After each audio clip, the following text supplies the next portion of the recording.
ఓటర్ల జాబితా ప్రత్యేక సమగ్ర సవరణ ఎస్ఐఆర్కు వ్యతిరేకంగా పశ్చిమ బెంగాల్ ముఖ్యమంత్రి మమతా బెనర్జీ కోల్కతాలో భారీ ర్యాలీ నిర్వహించారు. టీఎంసీ కార్యకర్తలతో కోల్కతా రోడ్లు కిక్కిరిసిపోయాయి.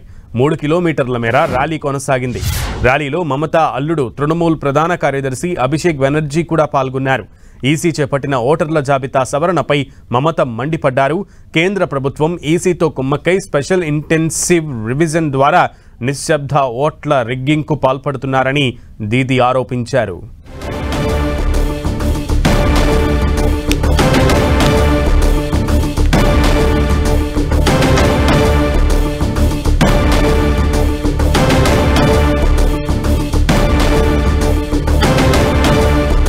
ఎస్ఐఆర్కు వ్యతిరేకంగా కోల్కతాలో మమతా బెనర్జీ ర్యాలీ నిర్వహించారు.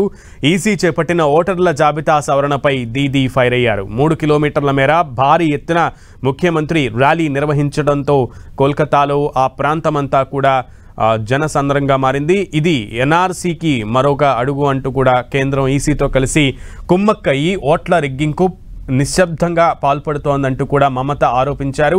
ర్యాలీలో మమతతో పాటు మమత అల్లుడు అభిషేక్ బెనర్జీ కూడా పాల్గొన్నారు.